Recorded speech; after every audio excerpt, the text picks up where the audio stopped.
A very warm welcome to all these lovely panelists. We all know they're pioneers of the industry, so before we begin, can we give them a huge round of applause, please?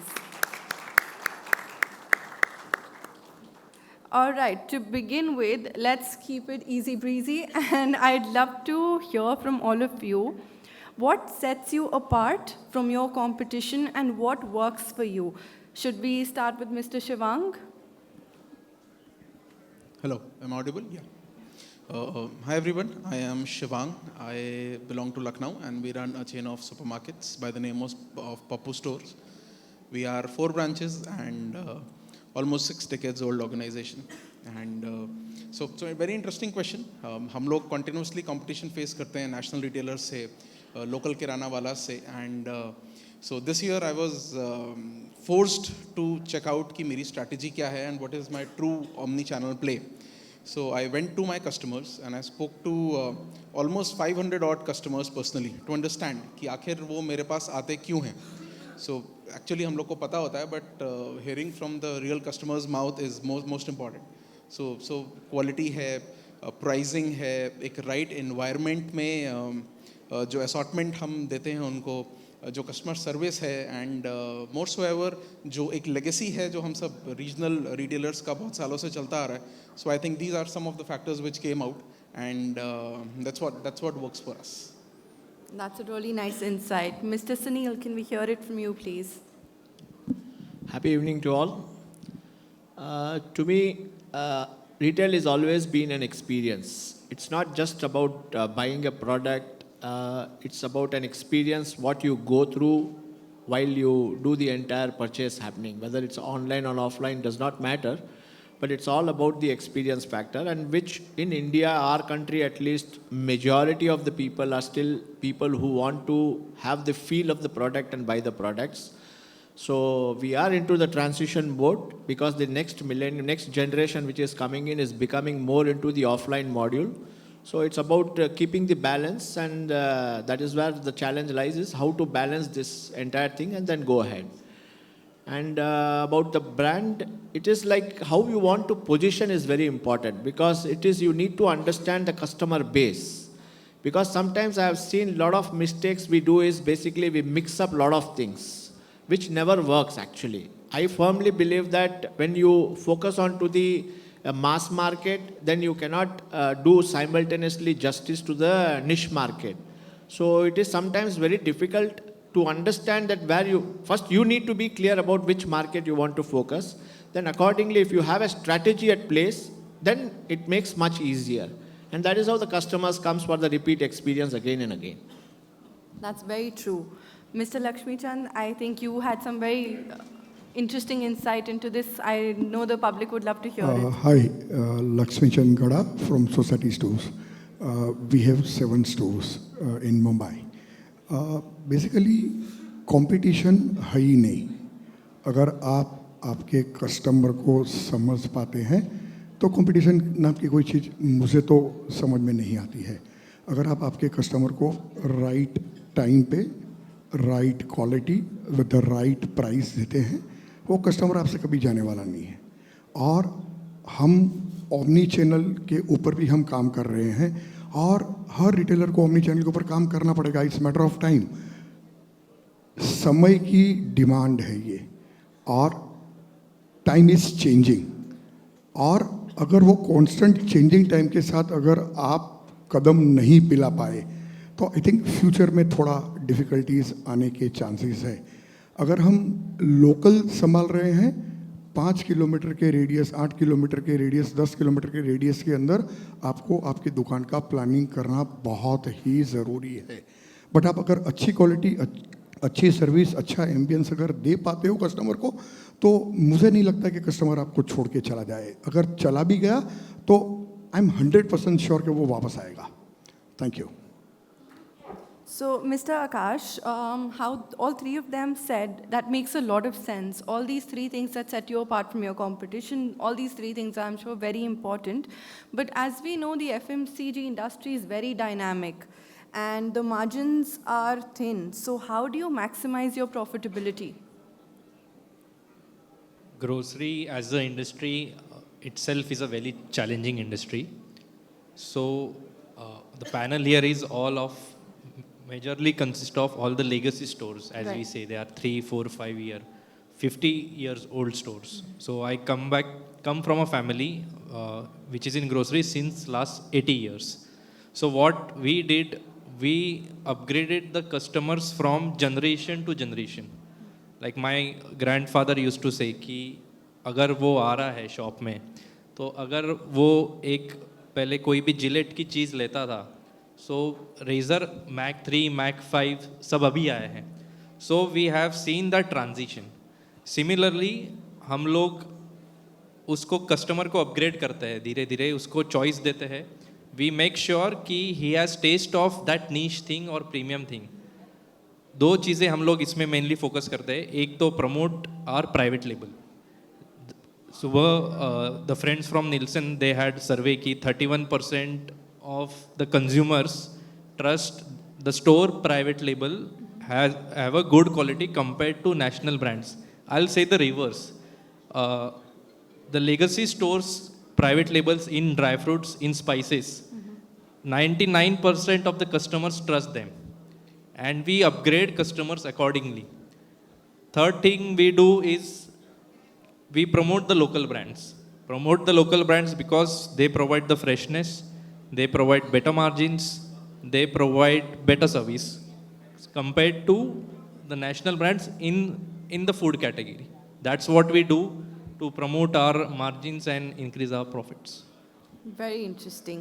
And mister Sabir, आप मेरे को कुछ बहुत ही interesting पहले बता रहे थे. I would love अगर आप सबके साथ वो शेयर करें अपने प्रॉफिट्स के रिलेटेड. हेलो. अभी रिटेल सुपरमार्केट में बहुत सारी चैलेंजेस हैं कंपटीशन की. बहुत बड़े बड़े ब्रांड हैं. तो हमारा एक यानी विलेजेस लेवल पे सुपरमार्केट हैं, 14 सुपरमार्केट हैं. उसको सस्टेन करने के लिए हम थोड़ा बैकवर्ड इंटीग्रेशन में गए.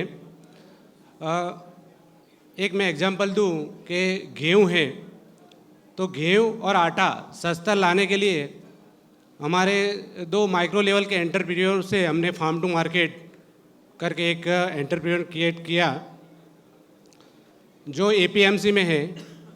और वो एग्री साइंटिस्ट एक हायर करके खेडूतों को सीड्स देते हैं, पेस्टिसाइड वो सब करके जो गेहूँ उगता है वो फार्म टू मार्केट परचेज करता है. दूसरा एक एंटरप्रेन्योर आर्टिमार्ट आटा ट्रेडर्स करके एक नया फर्म जनरेट किया. तो वही गेहूँ आटा ट्रेडर्स में आता है. उसमें से आटा का एक ब्रांड बनाया हमने खमीर करके. वो हमारे रिटेल सुपरमार्केट में बिकता है. और हमारा एक बेकरी यूनिट है, तो वही आटा बेकरी में जाता है. उससे ब्रेड, पाव, बन, पिज़्ज़ा भी वो बनता है. वही बेकरी प्रोडक्ट हमारे सुपरमार्केट में बिकता है. और एक दूसरा हमने होरेका सप्लाई का एक चैन खड़ा किया. तो वही आटा, मैदा, सूजी, बेसन वही होरेका में डिस्ट्रीब्यूट होता है.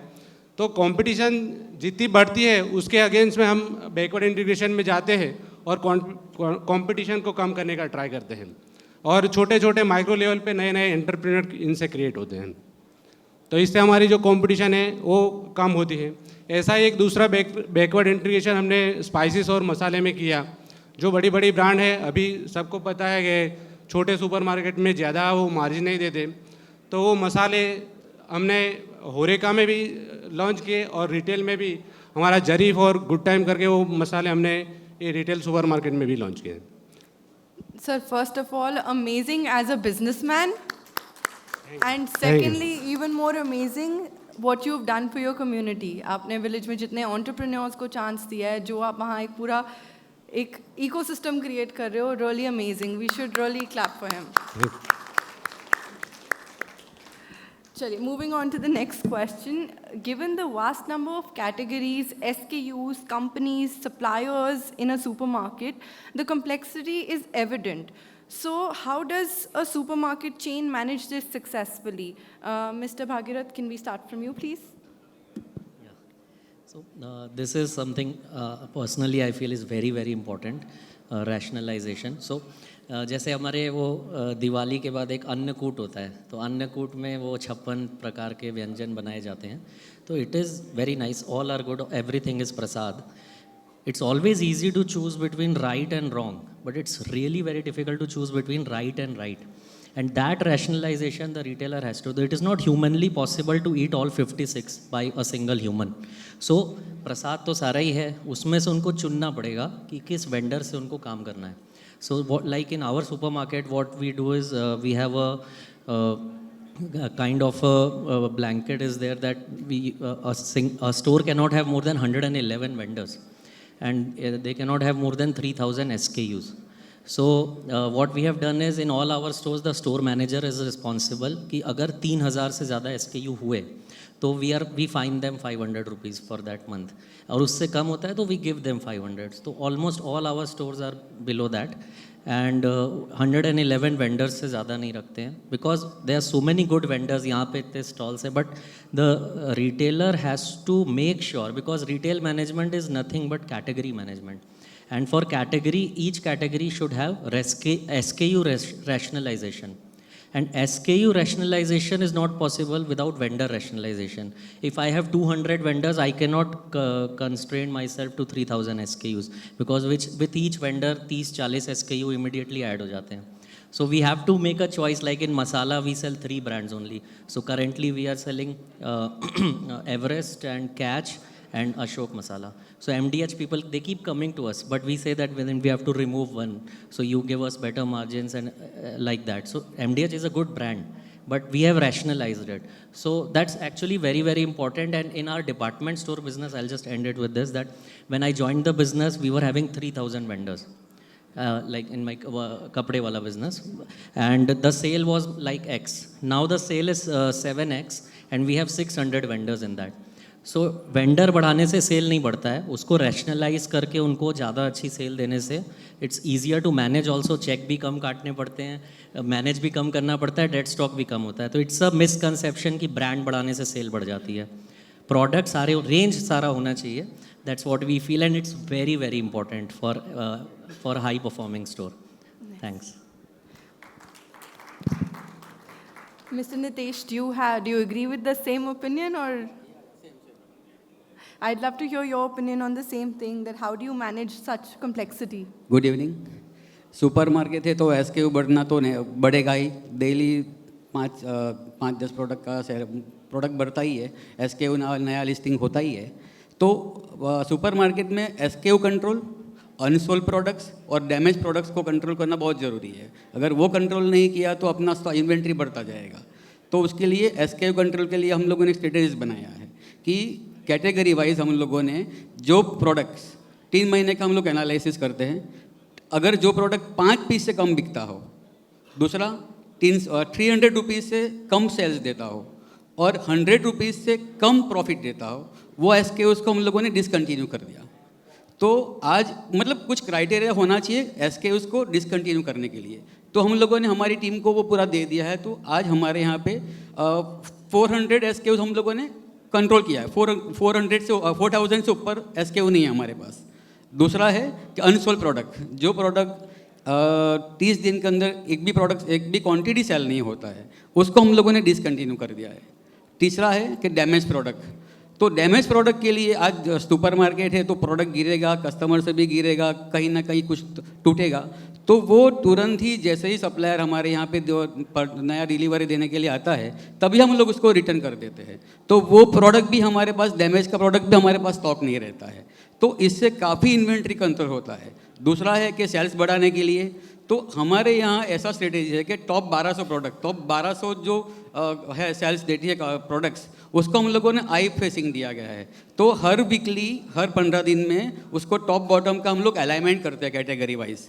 आज समझो बिस्किट का कैटेगरीज है तो बिस्किट के अंदर सबसे ज़्यादा प्रोडक्ट जो बिकता है उसको हम लोग आई लेवल पर रखते हैं, और जो स्लो मूविंग है, जो हर महीने में 10 पीस 15 पीस बिकता है, उसको हम लोग बॉटम में रखते हैं. तो उससे सेल्स भी अच्छा आता है और SKU भी कंट्रोल होता है.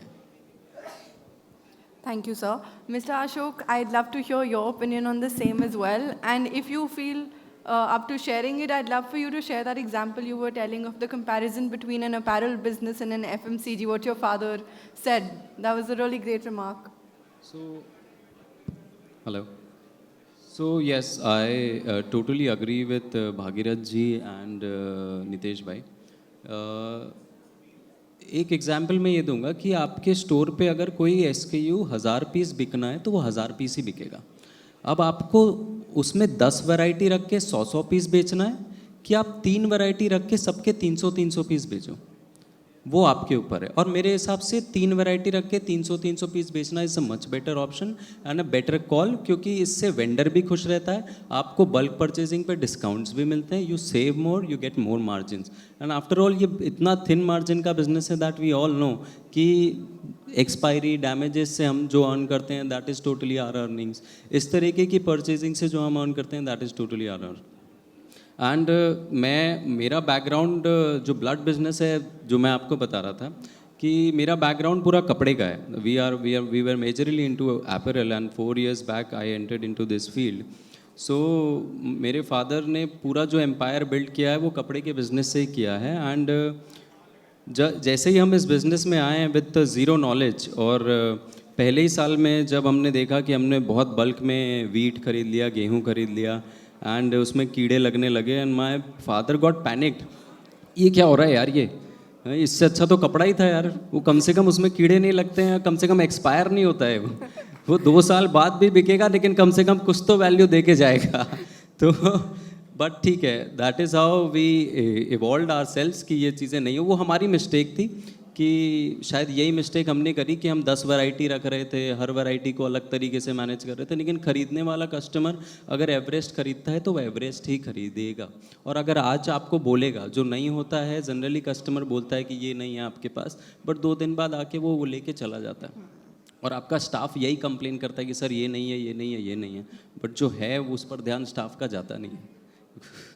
This is all. So what our topic originally was related to omni-channel. So I'd like to come a little bit towards omni-channel now. So as all of you operate primarily out of offline stores, how do you see yourselves moving forward with the concept of omni-channel? So we can start with Mr. Sunil.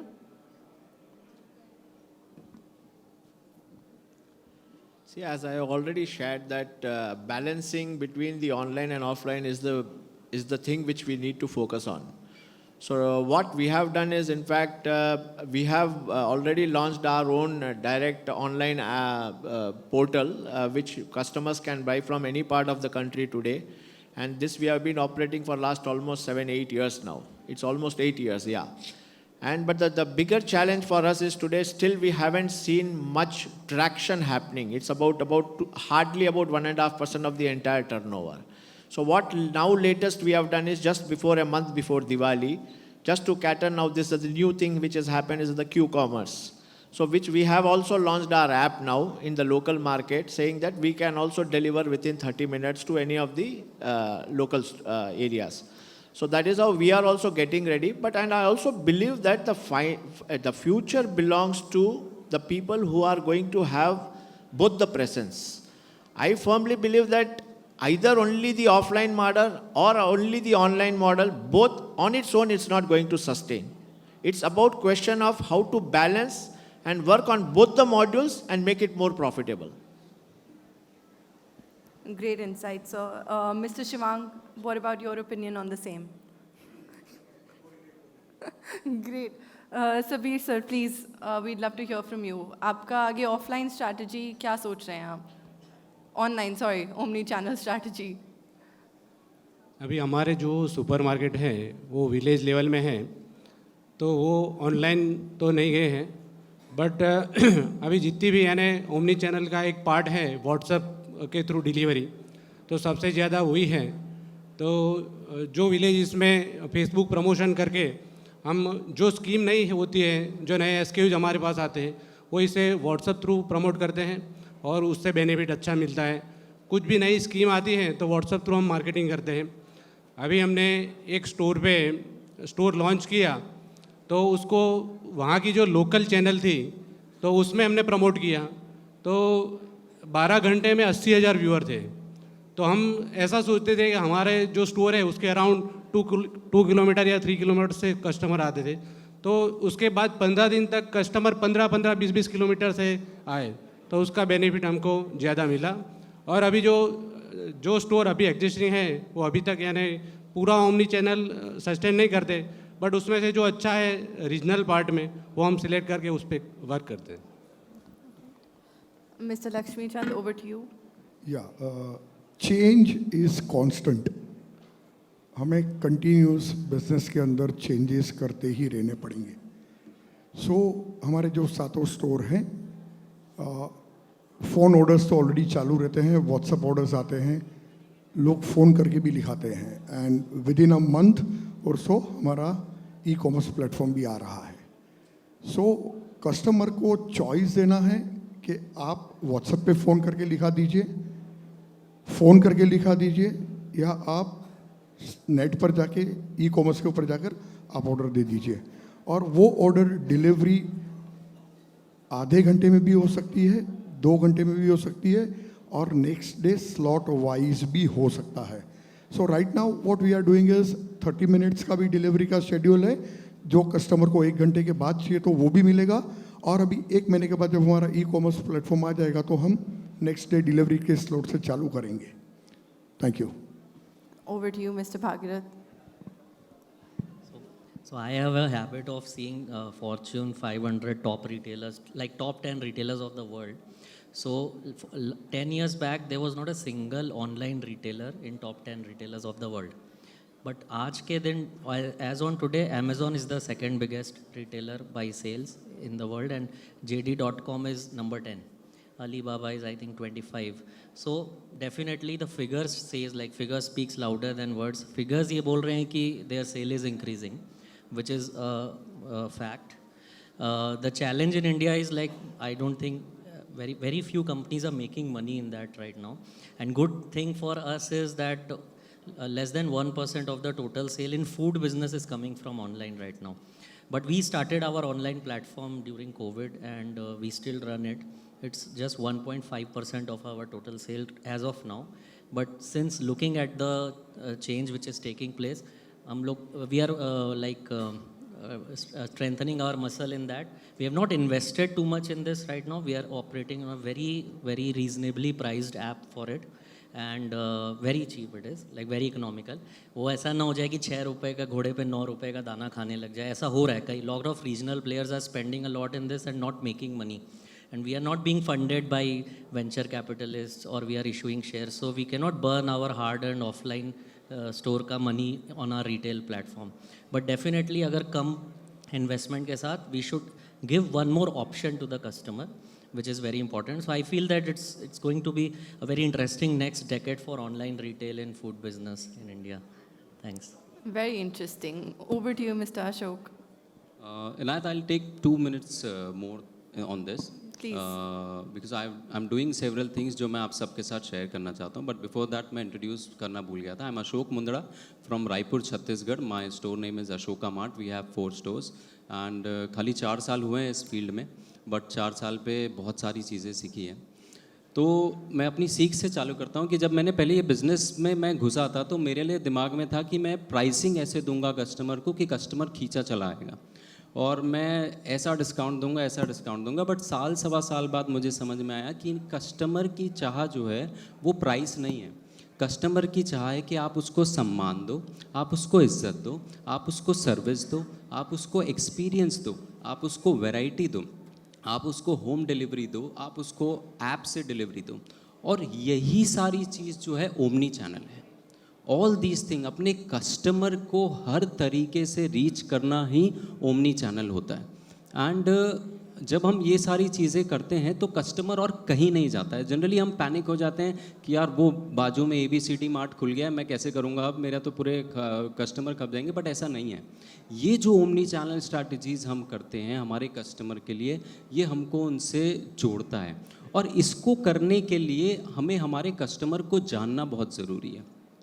और हमारे customer को जानने के लिए हमें एक relevant data उनका होना ज़रूरी है. मैं हमेशा अपने सारे टीम को भी बोलता हूँ और मैं लोगों को भी बोलता हूँ कि ये बहुत बड़ी सेइंग है, किसी महान इंसान ने कही होगी कि बेटा झूठ बोल सकता है मगर डेटा झूठ नहीं बोलता।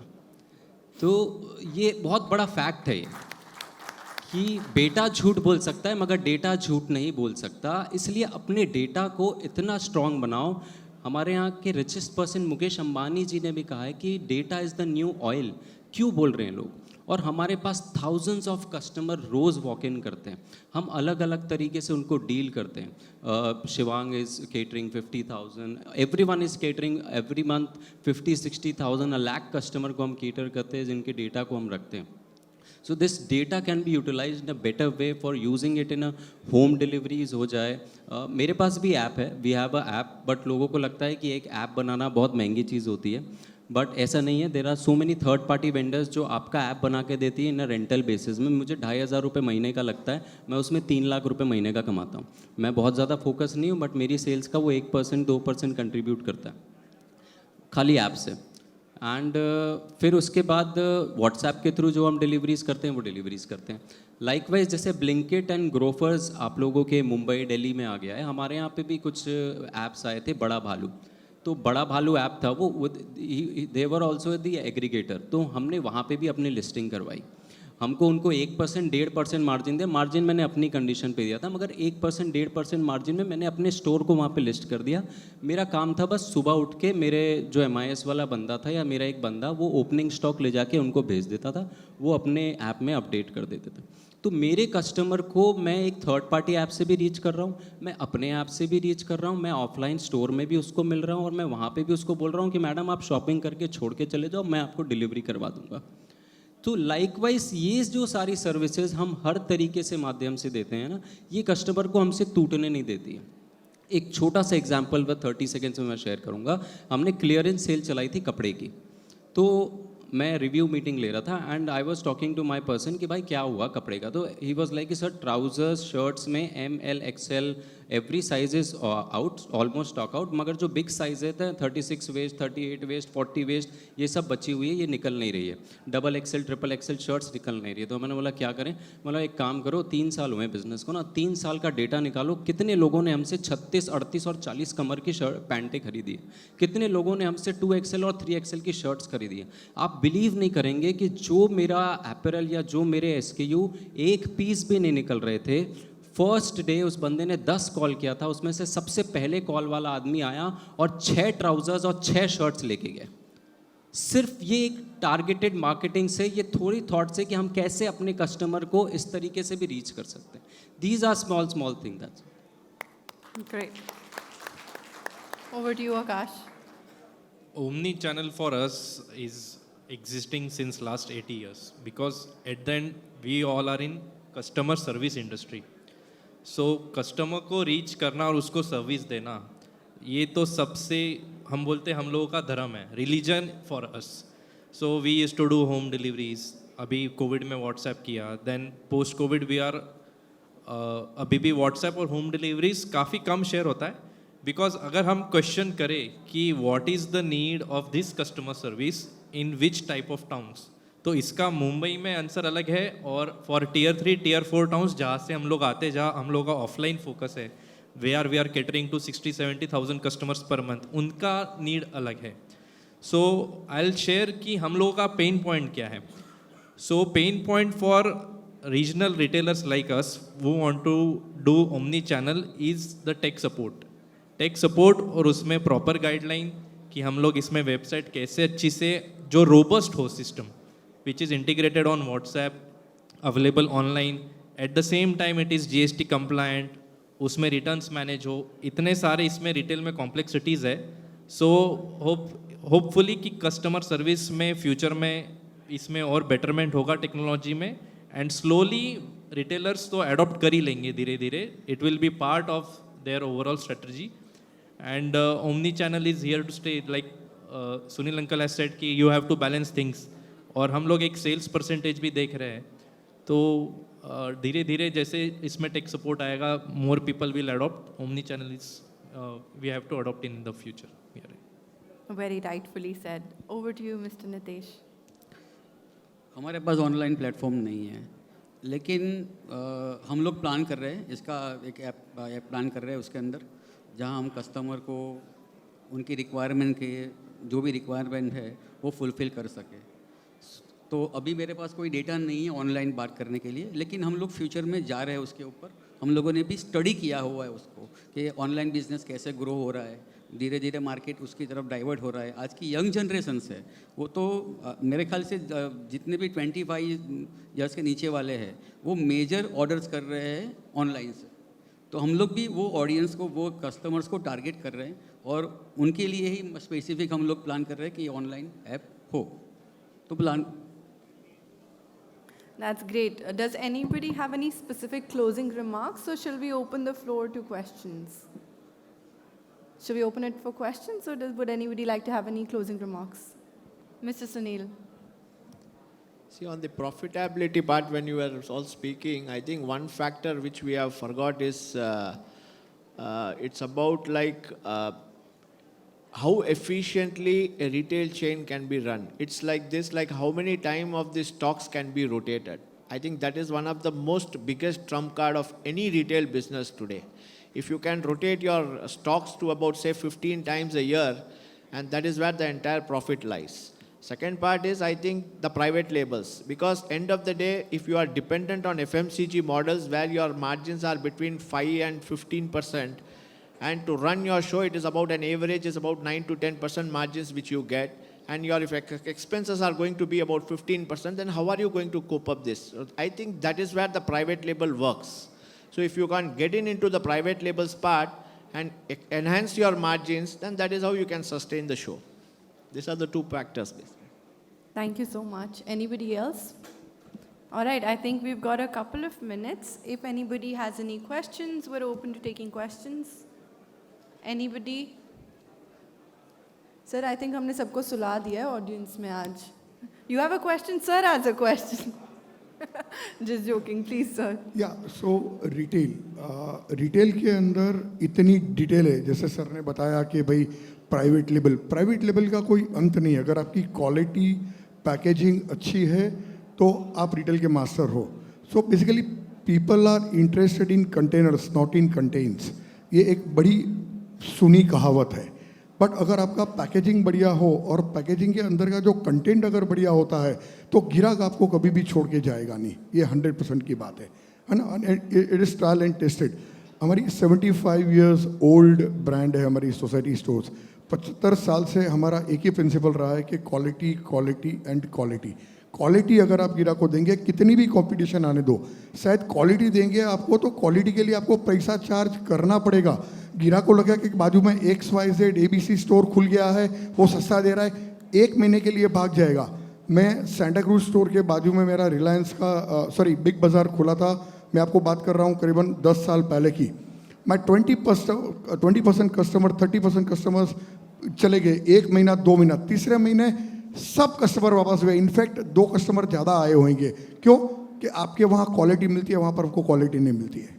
सो मैं अपने जो लोकल रिटेलर है उनको मैं रिक्वेस्ट करता हूँ कि आप क्वालिटी और सर्विस के ऊपर जितना हो सके उतना आप ज़्यादा ध्यान दीजिए। आपके कस्टमर कहीं जाने वाले नहीं है। Thank you. I have a very, very quick closing remark before we head off.